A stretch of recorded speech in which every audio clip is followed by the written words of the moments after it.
Research shows 58% of college students are evil. What? We're destined for good things. We're destined for good things.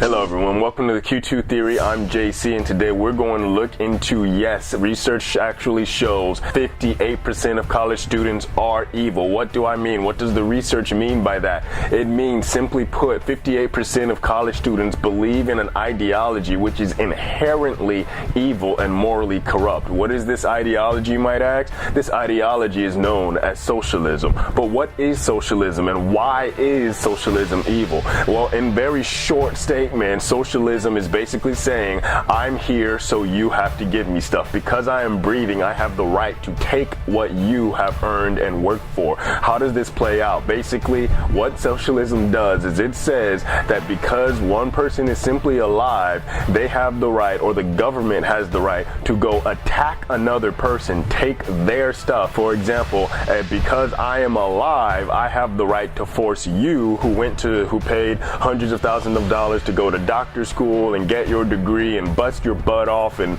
got all this loan debt and everything. I have the right to force you to give me health care for free just because I'm here and breathing. That's socialism in a nutshell, and that is evil. And in fact, the desire to force somebody to take someone else's stuff by force just because we are alive or have the ability to do so is wrong. And this is something that most of us know on a personal level, but we seem to forget it when it just gets more people, right? Let's look at a family. Most parents have taught their kids, hey, you can't steal your brother's item, you can't steal your sister's thing, your sister's toy, just because you want it and you don't have that toy.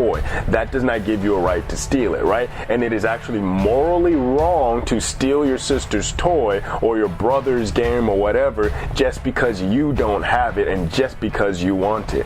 It's wrong to even steal their food, right? And now let's step it up a level. Food is something we all need to survive. Food is one of those necessities, right? And we can be driving on a long car trip, very hungry, and it's still wrong to reach over and snatch whatever our little brother, our little sister, our sibling is eating just because we don't have food. They took time to prepare food on the way over before we got onto the road trip. They took time to spend their money to buy some food so that they could have something to eat. The fact that we didn't doesn't give us the right? In that situation, driving in that car, we all know, most of us have been taught to know that doing that is wrong. Reaching over and stealing what our sibling has is wrong. It's their right to have their food that they bought or prepared, and it's their right to share or not share if they so please, but we don't have a right to steal from them. That's wrong, right? Well, what if there's 5 children? What if there's 6 children? What if there's 10 children? The idea doesn't change. Just because there's more children does not change the fact that stealing the food or stealing the toy is wrong. What if there's 100 children, 10,000 children, a few million children? It does not change. But yet we seem to forget this when it comes to the government. Sometimes this gets confused when we look at it on a governmental scale, right? But it still is wrong. How does the government take something from one person and give it to another? Very simply, through the threat of force. The threat is that if you do not give the government what it is telling you to give it, then they will come in with a SWAT team, they will drag you out of your house, and they will either imprison you or force you by force. They will take whatever it is that they wanted to take. That is the threat of government. If you do not give whatever it is, whether it be the taxes or whether it be your land, whether it be your property, whatever they are trying to take from you, the threat is by force they will take it from you. That is wrong, whether it is a brother doing it to a sister, a parent doing it to a child, or the government doing it to its citizens. And 58% of college students today are for this evil ideology. So how do you help your friends, right? How, if you see this, you understand that it's wrong, how do you help, people who you know to sort of realize what this means and what this actually is? Well, I'll actually give you another interesting bit of research that I found that can actually help frame the argument in a way. Well, I don't want to say argument. It's not an argument. Hopefully you're not arguing, you know what I'm saying? But I actually found some really good research that can help frame the discussion in a way that can help open their eyes.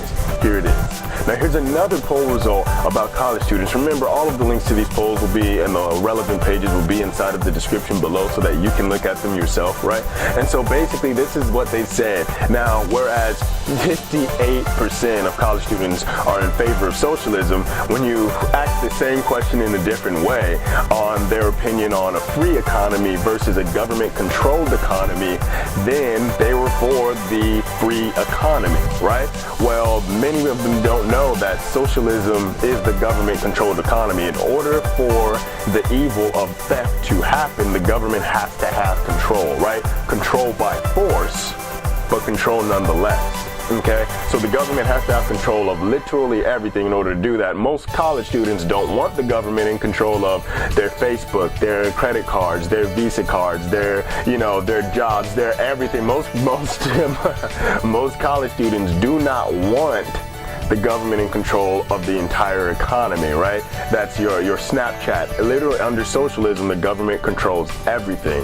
So not only does the government control everything, it then uses that control in order to do the wrong, which is to take from you what you've earned, what you've worked for.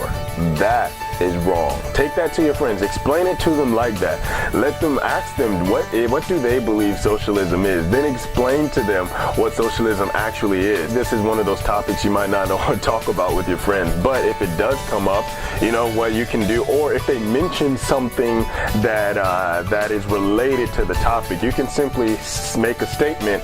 That's actually not what socialism is about. Would you like to hear what socialism really is? If they say yes, then you can explain. If they say no, then realize if you did explain, it would just be wasting your time, right? So you don't want to really get into an argument, but the way you avoid an argument is just by asking them beforehand, hey, would you like to find out about this? Would you like to know what it really is, right?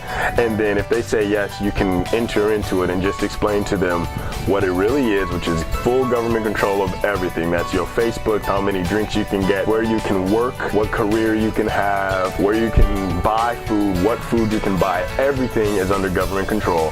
And then they use that control to do the evil of taking from you whatever they want to take from you, stealing from you, and that is wrong. So explain that to them, and hopefully soon we'll see that 58% start shrinking in size. If you would like more videos on this and other topics, remember to subscribe. I have new videos every day. See you in the next video, and remember, we're destined for good things. Peace.